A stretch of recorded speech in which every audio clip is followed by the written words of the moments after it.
Hello, everyone. This is Mike Vanguardia with the Boeing Company, and I'm here to talk to you about product cybersecurity, specifically the secure airplane development lifecycle used within Boeing commercial airplanes. And as a short primer on what I'll be talking about today, just wanted everybody, I think, understands that the aviation industry is focused on safety. Everybody in the Boeing Company works hard to achieve this. We also have a new concept called the E-enabled aircraft. And what I mean by that is that we now have airplanes that have outboard connectivity that may employ the use of commercial off-the-shelf software and services like the Internet Protocol Suite. But so what the good comes the bad though, right?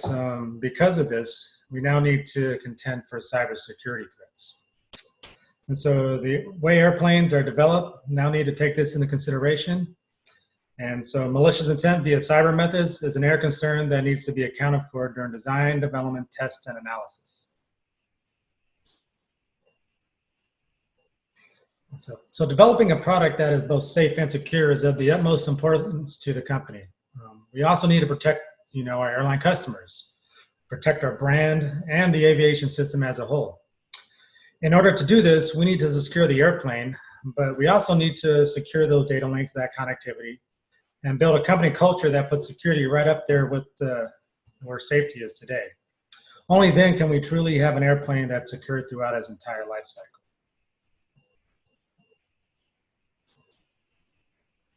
Now, it sounds simple, right? So let's talk about the complexity and what this really means. Now, this chart really kind of shows that, aviation is pretty large in scope, and you can have all the security you want on the aircraft, but if we don't do our part to the rest of the ecosystem, meaning the ground systems, maintenance, the federated systems that might come in through SATCOM or global navigation, then we're not as secure as we need to be. And so Boeing is spending a lot of effort and time working across these different parts of aviation. And as, again, and we'll talk about some of that stuff that here in the next few slides. And so, as I kind of talked about connectivity, we have seen a growth in this in the E-enabled aircraft. Unfortunately, with all the good, comes the need to drive cyber protections now.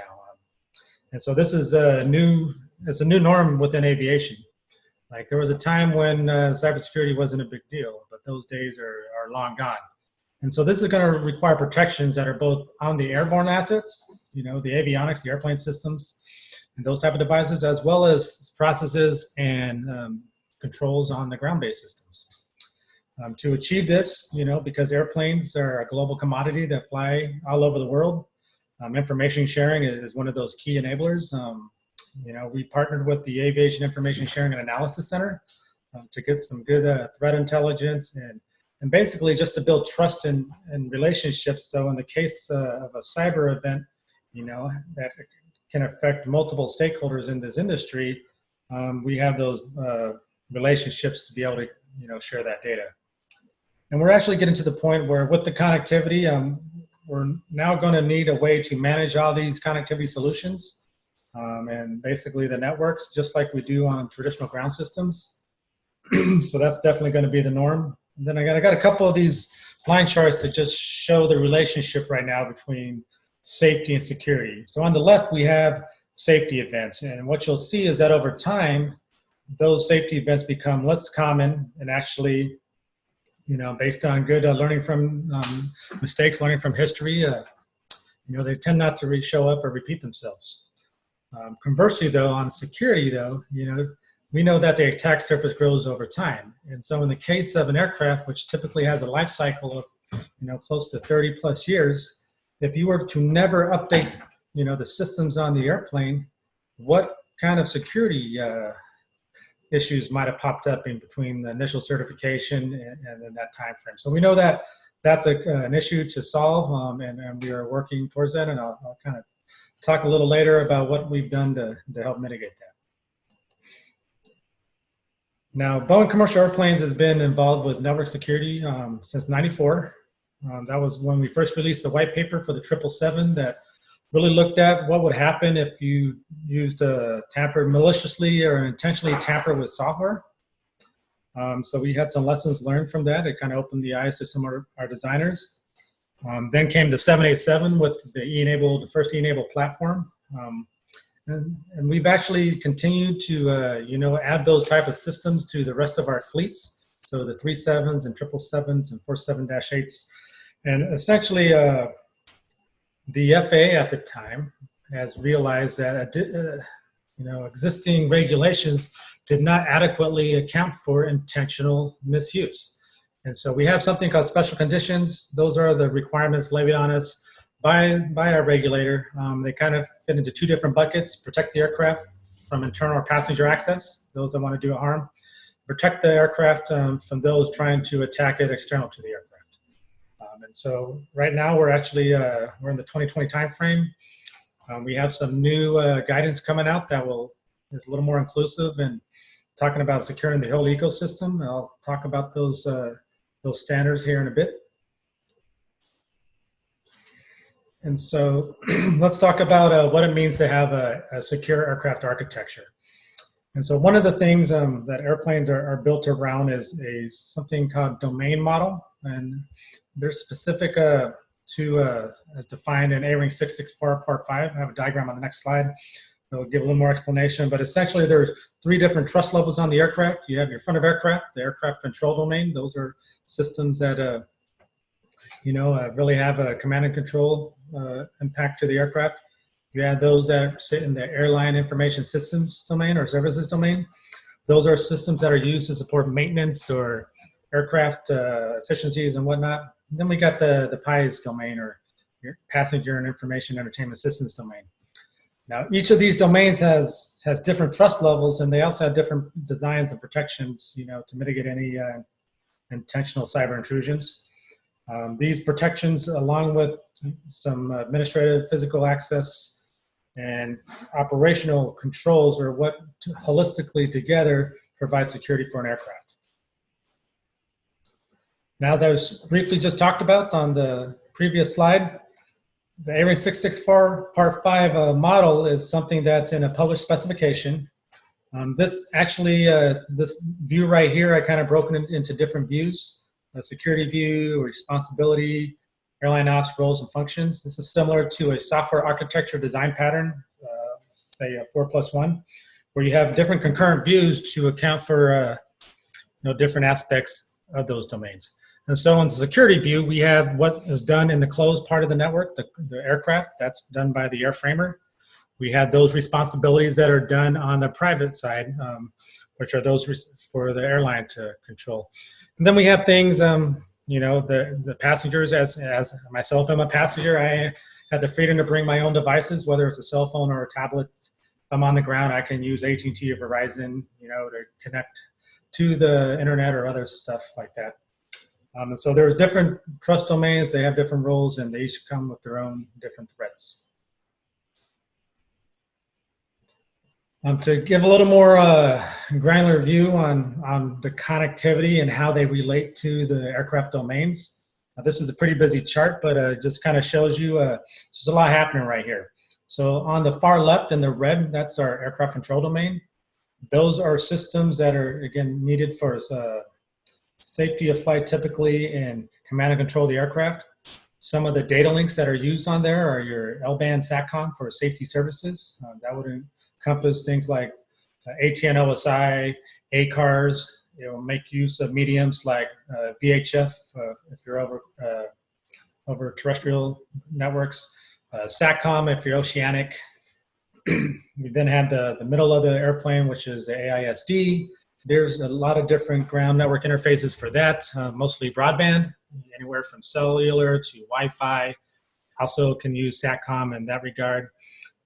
That SATCOM, though, is a Ku-band SATCOM.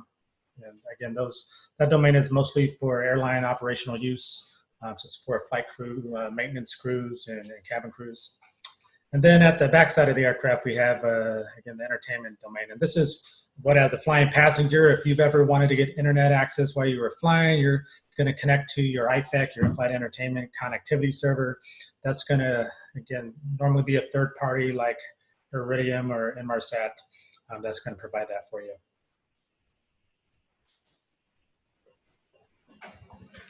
Now this Venn diagram right here is to just kind of show the intersection of two main things. And so we all know that aviation safety is by far the main focus of all regulations in commercial airlines or aviation. But then we also have, all these other systems on the aircraft that are maybe have nothing to do with safety, and they're just, for quality or passenger experience. That's the aviation cybersecurity. Again, there's not a whole lot of regulations around that, but in that intersection, the inner circle is where we have our aviation cyber safety, and these are under purview of the regulator. And this is really making sure that systems that have a criticality associated with them based on their design assurance level, that those systems are robust against cyber security concerns. In other words, to say that is reduce the chance or likelihood of a safety event happening in these cyber means. And so that's, again, a new area that's getting a lot of focus. That's where Boeing and its trusted partners spend a lot of time focusing on. And so what else is Boeing doing right now, to get to that secure and safe aircraft? And so we obviously do the airplane certification. Something that is different than a typical airplane certification is now there is a separate activity to account for the security aspects. So almost like a security certification just to look at the malicious misuse. This demonstrates the security and compliance. It verifies that the airplane meets the stringent security requirements. Also make sure that any other guidelines and things that the regulator is going to review is also accounted for. We're spending, like most companies, we're always trying to innovate and find new cool things to make us more competitive, to make our customers find more value. And so we're partnering up with both internal and external parties. Some of these are private entities, others are like academia and universities to go ahead and work together to come up with some new stuff. Things like machine learning and AI, blockchain, got to throw that out there because those are the buzzwords of today. But you kind of look at those, work with those different folks to come up with new solutions. We have a dedicated team that's looking at air-to-ground interfaces. How do we get more data off the aircraft so we can do predictive maintenance and trending and things like that. We also spend time doing risk assessments of risk management. We subscribe to the NIST framework, cybersecurity framework. This helps us focus on where we're going to, what the big rocks are to go solve and spend money accordingly.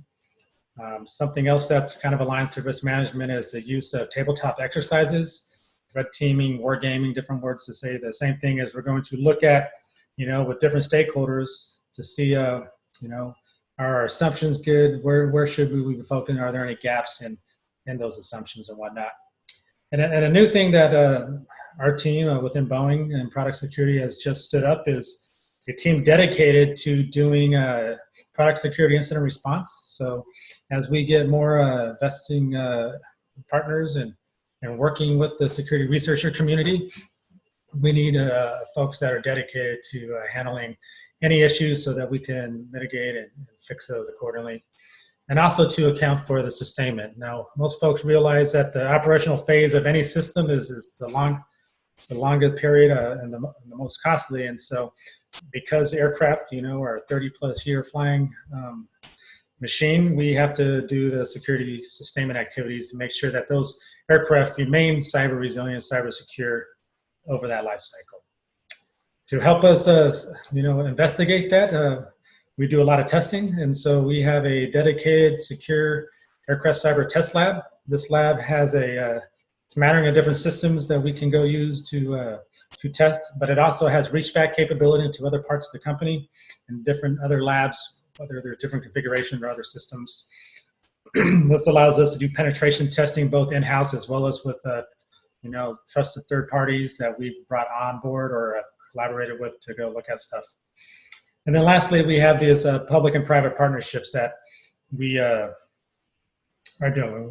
We're only as good as the folks we surround ourselves, and so we take an interest in leading industry standards activities, working with our European counterparts. One of the initiatives that we're tied into is the Aircraft Cyber initiative, and that's a tri-chair with the FAA, DHS, and DoD, and working with some of those special programs. And then I talked about the Aviation ISAC, and that's something that we're heavily involved with. And so I just kind of talked about our secure lab. We call that our SCORE lab, and that stands for Secure Center for Operational Research and Experimentation. We do a lot of different things in here, from R&D to incident response, forensics if needed.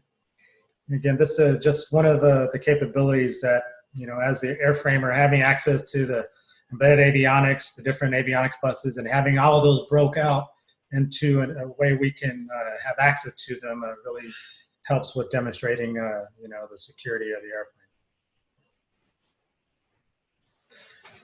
And again, as part of that new focus on working together, again, with the folks like yourselves here at DEF CON, we've stood up a vulnerability disclosure kind of program. We didn't have one.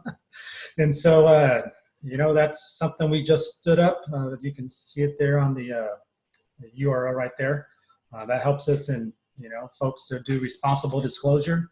Also trying to partner with, again, the Aerospace Village and other organizations that are really focusing on making good partnerships, education, and teaching each other, both sides of the business, the aviation side and the security side. And again, those partnerships I just talked about, like the ACI, working with different national labs, airlines, consultants, or whatnot. Again, the goal is to do all of this work together to identify new issues, new gaps, things that maybe we didn't think about, so that we can make our products better, safer, more secure. So speaking about secure airplane development, and this wanted to talk about some of the processes that we use to go do that. So we have the concept of a system engineering V in system engineering, but we focus on a system security engineering V. What that really means is it still subscribes to the same systematic process for doing design and development, but adding those security activities on as an abstraction layer on top of the normal system development.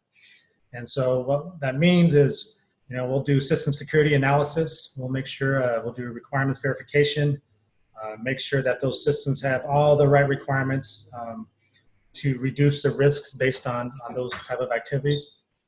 Threat modeling, attack surface analysis. Similar to how we do fault trees and fault hazard assessments, we do the same thing for security through a threat tree and looking at the and or gates that could lead to a security event.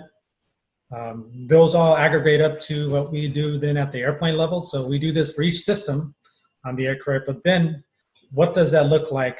Maybe you don't have a significant risk at a single system, but if you were to aggregate all of these different risks across the integrated aircraft architecture, does your analysis change? And so we do it at the airplane level as well. And then we also do the testing. Some things you can't analyze away, you can't do through analysis. And so especially when we're talking about robustness and resiliency, we do a lot of the testing at the system and aircraft level. And that covers your traditional requirements-based testing, as well as those type of more invasive, the penetration testing, the robustness, and then looking for vulnerabilities and things that have already been documented. Kind of talked about the security standards. There's a whole lot of them in aviation. The top three are probably the most centric to aviation cybersecurity right now, and those are DO 326, DO 355, and DO 356, and their European counterparts and EuroK. Those are all centered on how to do security risk assessments, how to do aircraft secure design, and actually they're going to become the new methods of compliance on how to certify aircraft from a security standpoint. I listed a couple others. ARINC 811, that's an older, it's a little stale, but still has good information on it. The NIST kind of risk assessment guide and risk management framework, although not aviation centric, they still have a lot of good information. A couple of these are just specific to how to do security event logging. 852, 835 is how to do secure software loading using PKI and digital signatures. Spec 42 is used within aviation as more of a digital information and certificate policies and whatnot. So these are just, again, some of the industry best standards that we use to help build and design secure aircraft. Some of the principles that are called out, like in say DO 356A, and again, other places within industry are kind of listed on the slide here. So we do get a direct benefit from having such a strong safety culture. That means that, typically we want to be safe by default, but we're working toward being secured by default. Now these can be at odds sometimes. And so there's always deconfliction and trades that have to happen. Integrity monitoring, defense in depth, availability, network segmentation. These aren't really new, or these aren't specific to aviation, but again, the principles still apply to us. Something that I think is a little more unique on aviation is configuration management. So we have the ability to do maintenance and do what we call data loading and install new software on the aircraft. Now, to protect that against misuse, we have a lot of different inhibits and interlocks that prevent that. Some of this is discrete logic. We might use a mechanical interlock or an avionics label or bus like 429 that you need to be in a certain state to accomplish that. We do look at systems at design assurance level for their criticality, as called out on DO 178C. We also are now looking at security assurance level that is called out on DO 356. And then access control and authentication, least privilege. Again, these aren't unique to aviation, but we're still leveraging the best we can. And then just a plug to the AISAC, the Aviation Information Sharing and Analysis Center. I kind of talked to them a little bit before. But again, when we're talking cybersecurity and we're talking an industry like this where this has such a global impact, right? If you have, say, an aircraft was to get hacked or have some major issues, you would need to know that, because that could propagate through a fleet of aircraft across the world. And so to help mitigate that, again, we're part of the Aviation ISAC. We help stand that up. We engage regularly with both airline customers, our supply base, other industry and government partners, to collectively build a better and more secure industry.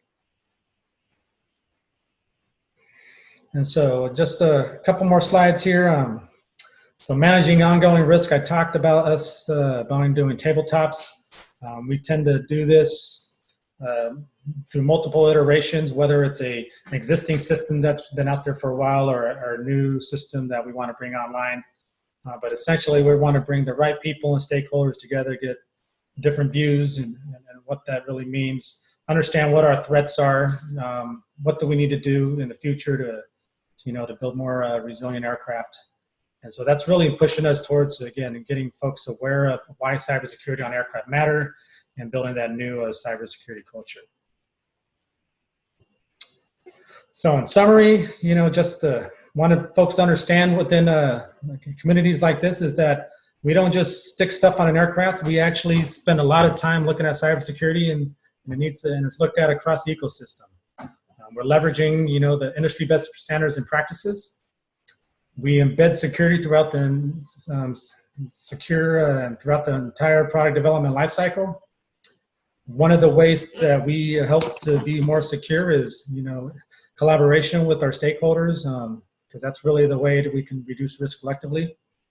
We do take a proactive stance on managing ongoing risk, and so, it just doesn't happen by itself. Cyber safety, cybersecurity, and cyber resiliency are key principles within Boeing. And ultimately, the message I want to share with the folks here at DEF CON and Aerospace Village is we want to proactively work with you. We want to work with the researchers, want to work with folks that are interested in making the industry better and more secure. And so hopefully this gave you a little bit of insight into how Boeing is managing the secure life cycle, and going forward, hope to work with y'all someday soon. Thanks for watching, and we'll talk to you later.